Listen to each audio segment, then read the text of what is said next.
మిరప రైతుల ఆశలు మాడిపోయాయి. ఆశాజనక ధరలు పొందేందుకు చేసిన ప్రయత్నాలు వ్యర్థమయ్యాయి. తెల్లదోమ ఉధృతితో బొబ్బ వైరస్ పంటను సర్వనాశనం చేసేసింది. తెగుళ్లు పంటను కొరికేసిన కారణంగా దిగుబడులు ఖాళీ అయ్యాయి. ఎకరానికి 5 క్వింటాలు కూడా పండే వీరు లేకుండా పోయింది. ఎన్ని జాగ్రత్తలు తీసుకున్నా వైరస్ అదుపులోకి రాలేదని రైతులు వాపోతున్నారు. మిరప మార్కెట్ జోరు చూసి రెట్టింపు పెట్టుబడులు పెట్టినందుకు పీకల్లోతు అప్పుల్లో మునిగిపోయామని ఆవేదన వ్యక్తం చేస్తున్నారు. ప్రతికూల వాతావరణంలో కఠోరమైన శ్రమతో మిరప పంటను సాగు చేసిన రైతులకు బొబ్బర తెగులు పెను నష్టం కలిగించింది. ఎన్నడూ లేనంత విపరీతంగా వైరస్ సోకడంతో మిరప దెబ్బతింది. పంటను చుట్టుముట్టి తినేస్తున్న బొబ్బర పీచ మణచడానికి ఎన్ని మందులు కొట్టినా ఫలితం లేకుండా పోయింది. పెట్టుబడులు దిగుబడులు గిట్టుబాటు ధరల ఆశల్ని నమిలేసి పైసా చేతికి రాకుండా చేసింది. వర్షాభావ పరిస్థితులు తట్టుకుని పంట పండించడానికి రైతులు చేసిన భగీరథ యత్నం విఫలమై కనీస ఫలసాయం దక్కకుండా రైతుల్ని కుంగదీసింది. పంటను చూస్తే 5-6 క్వింటాళ్లు కూడా పండే అవకాశం లేదని కర్షకులు వాపోతున్నారు. మాకు మిర్చి ఏటా ఎక్కువ విస్తీర్ణాలు వేస్తూ ఉన్నాము. ఈ సంవత్సరం కూడా బాగానే వేసాము. బాగానే వేస్తే వర్షాలు లేక నీళ్లు లేక బెట్టకి బొబ్బర తెగులు బాగా విపరీతంగా ఉంది. ఎన్ని మందులు వాడినా ఉపయోగం లేకుండా పోతా ఉంది. ఎకరానికి ఒక 5-6 క్వింటాలు కూడా అయ్యేటట్లేదు. పెట్టుబడులు కూడా లాస్ వచ్చే పరిస్థితిలోనే ఉంది. వర్షం లేదు. ఈ తెల్లదోమ వల్ల విపరీతంగా ఎక్కువ అవుతా ఉంది. ఇది బెట్ట వాతావరణం మీద దోమ కంట్రోల్ కావట్లేదు. దోమ వల్ల వ్యాప్తి చెందుతుందని చెబుతున్నారు సైంటిస్టులు. ఈ సంవత్సరం 8 ఎకరాలు మిర్చి వేసాను. 8 ఎకరాలు మిర్చి అయితే ఫస్ట్లో వాటర్ వస్తాయి అని చెప్పి వేసాము సాగర్ నుంచి. కానీ అనుకోని వాతావరణ పరిస్థితుల వలన సాగర్లో వాటర్ లేకుండా పోయినాయి. మనకి ఇక్కడ నీళ్ళకి ఇబ్బందిగా మారింది. బాయిలు వేసుకొని కుంటల్లో నీళ్లు అట్లా పెడతా ఉన్నాం. ఎకరానికి 25,000-30,000 ఖర్చు దాకా అవి పెట్టినా కూడా ఈ తెల్లదోమ వలన మిరప పూర్తిగా వైరస్ తెగులు జెమినీ వైరస్ వచ్చేసి ఏ మందులు వాడినా కానీ ఇబ్బంది పెడతా ఉంది. తగ్గట్లేదు. రాబడే ఉందండి. ఎకరానికి 5-6 క్వింటాలు అవుతాయి. ఇప్పుడు ఈ పరిస్థితి ప్రకారం అయితే ఈ 5-6 క్వింటాల రేట్లు కూడా రేపు పొద్దున మరి 6,000 ఉంటాయో 7,000 ఉంటాయో మా సరుకు వచ్చేటప్పటికి. ఇప్పుడు మాత్రం 10,000 దాకా ఉంది మార్కెట్.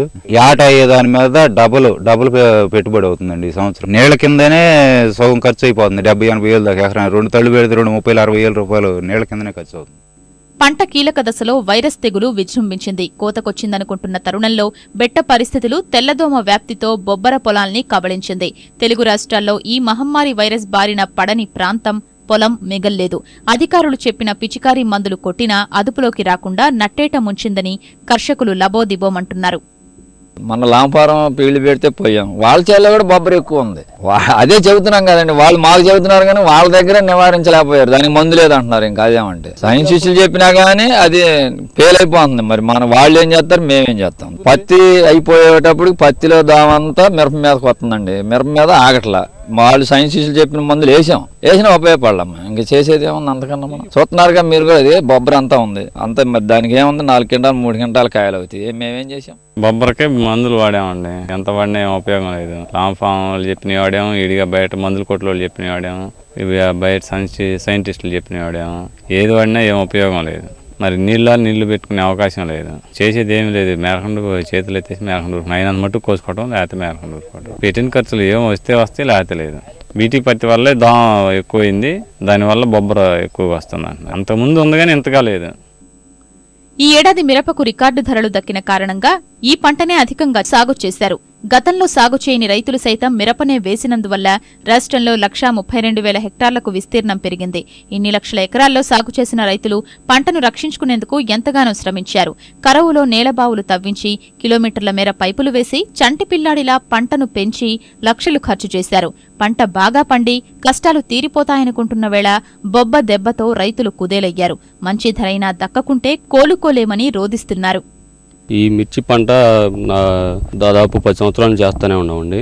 ఏ ఏడు కూడా ఈ గత 4 సంవత్సరాల నుంచి బొబ్బర బాగా అల్లుకుపోయింది. వచ్చేసరికి ఈ ఏడైతే పూర్తిగా 4 క్వింటాలు 3 క్వింటాల కంటే కావు.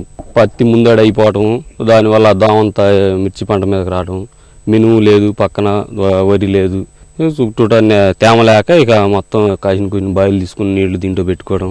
ఇది కత్తి నెమ్మగా ఉండేసరికి మొత్తం దామంతా ఇటు వచ్చి పూర్తిగా నాశనం అయిపోయింది. ముందు సంవత్సరం మీద ఏడే ఎక్కువగా ఉందండి. కాకపోతే ఏదన్నా గవర్నమెంట్ దయదాల్చి ఎకరానికి కింటాకి ఒక 20,000 రూపాయలు 15,000 రూపాయలు ఏమన్నా మద్దతు ధర ప్రకటిస్తే తప్పితే ఈ రైతులు ఒడ్డున పడే అవకాశం లేదండి. ఆ ఖర్చులు కూడా పూర్తి స్థాయిలో పెరిగిపోయినాయి. 1,50,000 దాకా అవుతుంది ఎకరానికి. మిర్ర తోటలో 7 బెట్ట పరిస్థితుల్లో ఎకరానికి 30-40 వేలు ఖర్చు పెట్టి నీళ్లు పెట్టాల్సి వస్తుంది. వాటర్ లేదు, సాగర్ కాలువ వచ్చిద్దని అందరం మిరదాటలు వేసుకున్నాం. అవి బెట్ట వాతావరణం రాకపోయేటప్పటికి ఇప్పుడు అందరూ ఖర్చులు పెట్టి నీళ్లు పెట్టుకోవాల్సి వస్తుంది. కాబట్టి ఏదైనా 5-6 గంటలు వస్తే రైతు ఏ పరిస్థితులు కూడా కోలుకునే స్థితి లేదు. ఈ పరిస్థితుల్లో కనీసం 15,000-20,000 అన్న రేటు ఉంటే కింటాకి కొంతమట్టి ఘటన అవుతారు. లేదంటే మాత్రం ఈ 7-8 వేలు అమ్మితే ఏమీ ఘటన కాలేరు రైతు. బొబ్బ నివారణకు రకరకాల మందులు కొట్టవద్దని అధికారులు సూచిస్తున్నారు. తెల్లదోమ వ్యాప్తి పెరగకుండా శాస్త్రవేత్తలు సిఫార్సులు పాటిస్తే కొంతవరకైనా నష్టం తగ్గుతుందని చెప్తున్నారు. రైతులు చేయవలసింది వైరస్ కి ఏం చేయనవసరం లేదు, కానీ ఈ తెల్లదోమను కంట్రోల్ చేసుకోవాలి. సో తెల్లదోమ ఏ ఉధృతిలో ఉందో తెలుసుకోవడానికి ఏం చేయాలంటే ఈ ఫెరమోన్ ట్రాప్స్ అని ఉంటాయి. ఇది పసుపచ్చ ఫెరమోన్ ట్రాప్స్, ఎకరానికి ఒక 50 ఫెరమోన్ ట్రాప్స్ పెడితే ఈ తెల్లదోమలన్నీ కూడా దానికి స్టిక్ ఆన్ అవుతాయి. ఆ ఇంటెన్సిటీ తెలుసుకోవచ్చు, ఏ లెవెల్లో ఉన్నాయి. కొద్ది కొద్దిగా 1, 2, 3 అలా తగిలితే ఏం అవసరం లేదు. ఎక్కువగా ఆ స్టిక్కర్స్ కి అంటుకొని ఉంటే అప్పుడు తెల్లదోమను కంట్రోల్ చేసుకోవడానికి మందులు వాడాలి. ఆ మందులు కూడా ఇప్పుడు ఏంటంటే పెగాసిస్ అనే ఒక మందు ఉంది, అలాగే ప్రైడ్ అనే ఒక మందు ఉంది. ఈ మందులు కూడా ఏంటంటే అవశేషాలు ఏమి ఉండవు. రెండవది, ఈ డ్రై క్లైమేట్ లో వేప సంబంధమైన మందులు చాలా బాగా పనిచేస్తాయి. మిరపను పొట్టనబెట్టుకున్న బొబ్బర వైరస్ నష్టాన్ని విపత్తుగా గుర్తించి సర్కార్ రైతులకు అండగా నిలవాలి. కనీసం గిట్టుబాటు ధరైనా దక్కేలా చర్యలు తీసుకోవాలి.